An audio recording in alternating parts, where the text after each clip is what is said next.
Esta é a história real do filme A Órfã, mas vocês vão ver que a ficção não tem nada a ver com a realidade. Assim como na ficção o nome da personagem principal é Esther, na vida real o nome dela é Bárbara Esquilova. Essa é a história do filme bem famoso que todos vocês conhecem, eu acredito que já assistiram, mas na vida real esse é um caso muito pesado, muito bizarro, que se você não tiver estômago já pula esse vídeo. A Bárbara tinha 33 anos e possuía uma doença muito rara que basicamente não deixava ela se desenvolver. Ela tinha 33 anos, mas aparentava ser uma criança de 12 anos. Ela tinha vários problemas psicológicos e também tinha vários problemas de saúde. Por conta disso, ela foi internada várias vezes em uma clínica psiquiátrica, onde ela conseguiu fugir e foi para a faculdade. E é aí que ela conhece duas irmãs, chamadas Katerina Maurova e Clara Maurova. As duas também possuíam muitos problemas psicológicos e acreditavam que aqui na Terra elas tinham um propósito de Deus divino. Boatos dizem que a Clara, com 13 anos de idade, tentou asfixiar sua irmã com um travesseiro. Na visão dela, ela iria matar sua irmã para depois usar os seus poderes divinos e ressuscitar ela, mas na verdade ela ia só matar ela. E não se sabe como aconteceu, que levou as irmãs a fazerem isso, mas a Bárbara conseguiu convencer as irmãs a morar junto com elas. A Bárbara fugiu da clínica psiquiátrica e foi morar com as duas irmãs. A Clara, antes de conhecer a Bárbara na faculdade, ela era casada e nesse casamento ela teve dois filhos, um de 10 anos chamado Ondrej e outro de 8 anos chamada Jacob. O marido dela não aguentou as crises que ela tinha e as coisas bizarras que ela fazia em casa e acabaram se separando. Só que a separação mexeu muito com ela e fez agravar ainda mais os problemas psicológicos que ela tinha. Então ela já não estava mais aguentando ficar naquela casa sozinha e chamou a irmã dela, a Katerina, para morar junto com ela. Até aí tudo bem, até ela conhecer a Bárbara. Imagine você juntando na sua casa uma pessoa com problema psicológico, mais duas pessoas que possuem problemas psiquiátricos, a merda que ia dar isso. Logo quando a Bárbara começou a morar junto com as irmãs, ela já foi moldando os comportamentos das irmãs. Ela então introduziu uma seita chamada Movimento Graal, e a partir daí as coisas começaram a dar muita merda. Isso porque elas botaram na cabeça das irmãs que elas não poderiam fazer certas coisas. Então as duas irmãs rasparam a cabeça, a sobrancelha, o corpo todo, pararam de tomar banho, falaram: dane-se banho, não quero mais tomar banho na minha vida. Começaram a usar roupas sujas, como ela não tomava banho, ficava suja o tempo todo, então as roupas ficavam sujas, tudo ficava sujo. A Bárbara possuía um comportamento muito estranho, porque às vezes ela agia como se tivesse realmente 33 anos e outras vezes ela agia como se fosse uma criança de 12 anos. A Bárbara então começou a ter ciúmes dos próprios filhos da Clara. Ela começou então a fazer coisas para culpar as crianças. Ela pegava um prato, jogava no chão, quebrava e falava: olha aí o que os teus filhos estão fazendo. As irmãs, já sem saber o que fazer, porque aquilo já estava ficando muito difícil para elas, resolveram então ter a brilhante ideia de perguntar para Bárbara o que elas deveriam fazer. E olha o que essa garota falou para ela. A Bárbara então falou para Clara que ela deveria comprar uma jaula de ferro para colocar as crianças lá dentro. Tanto a Bárbara quanto a Katerina acatou a ordem imediatamente e resolveram comprar a bendita grade. Então eles colocaram a grade dentro do porão e trancaram as crianças. Mas antes de trancar as crianças lá dentro, elas tiraram todas as roupas deles, deixaram eles nus. As crianças então deixaram de frequentar a casa normalmente e começaram a viver dentro daquele porão. Isso basicamente durou um ano. Eles não saíam pra nada, nem pra comer, nem pra fazer xixi. Como lá não tinha banheiro, eles faziam as necessidades deles ali mesmo no chão e eram também algemados nas grades para não sair nem se mexer. Eles também não recebiam comida e passavam muitas privações ali dentro. Enquanto as crianças estavam trancadas ali, elas eram chicoteadas diariamente, elas eram também abusadas sexualmente. Você pode pensar agora que isso não pode ficar pior, mas pode sim, porque além disso, elas davam um choque elétrico nas crianças. As coisas foram piorando cada vez mais a ponto das próprias irmãs fazerem sessões de tortura com as crianças. Algo que elas faziam rotineiramente era queimar a pele das crianças com a bituca do cigarro, toda a pele das duas crianças, e também afogar a cabeça das crianças. Essa parte eu achei muito bizarra, porque isso aí é uma técnica de tortura que era muito usada no tempo passado. Além deles queimarem a pele da criança com as bitucas de cigarro, elas afogavam a cabeça das crianças na água até eles ficaram quase inconscientes, depois a levantavam. Como não poderia ficar pior, a Bárbara resolveu então ter uma ideia ainda melhor. Ela então começou a dar comida para as crianças, para elas engordarem mais. Todos os dias elas iam lá, pegavam a perna da criança, puxavam para fora da grade, ou então o braço da criança e cortava a pele delas e comiam.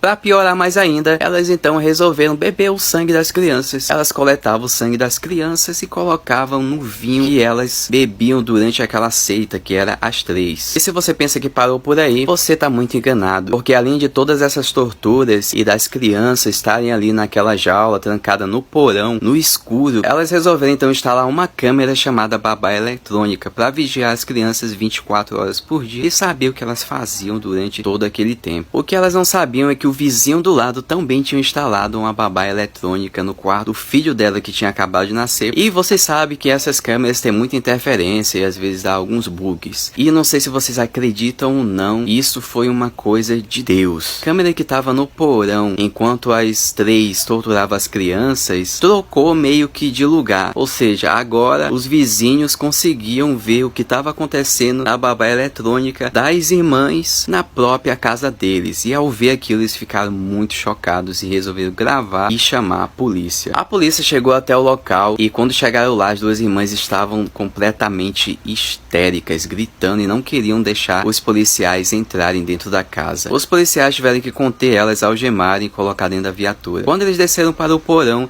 eles viram uma criança, aparentemente de 12 anos, segurando um ursinho. A criança estava meio assim, com uma cara de triste, como se vitimizando, e falou para os policiais que ela tinha 12 anos e que era filha adotiva das irmãs. Os policiais resolveram deixar ela sair para depois escolher o depoimento dela, já que ela parecia ser uma vítima. Só que o que eles não sabiam é que essa criança de 12 anos era a Bárbara, a diaba. A Bárbara, então, aproveitando disso, meteu o pé e foi embora, fugiu. A Bárbara sumiu e se mudou para Noruega. Lá ela foi adotada por um casal onde ela se passava a ser um garoto de 12 anos chamado Adam. E todo mundo aceitou essa ideia e não desconfiou de nada e adotou a criança e foram viver lá felizes. Achavam que estavam felizes, nem sabiam eles quem era aquela criança. Só que os professores começaram a desconfiar do comportamento muito suspeito e chamaram a polícia. Quando a polícia chegou lá, a polícia falou para eles que não tinha Ada nenhum de 13 anos, que aquela dali era uma criminosa chamada Bárbara. A Caterina foi presa, pegou 10 anos de uma clínica psiquiátrica. A Clara pegou 9 anos em uma clínica psiquiátrica. Já a Bárbara escapou porque ela não foi presa. Ela foi também para uma clínica psiquiátrica e foi tomar alguns remédios para desenvolver a idade que ela tinha 33 anos, mas aparentava ser uma criança de 12 anos. Existem poucos relatos que dizem o que realmente aconteceu com a Bárbara. Pode ser que ela foi adotada novamente por outro casal, por outra família, e tá por aí fazendo a mesma barbaridades que ela fazia, porque ela não foi presa. O que você achou desse caso? Me conte aqui nos comentários que eu quero saber.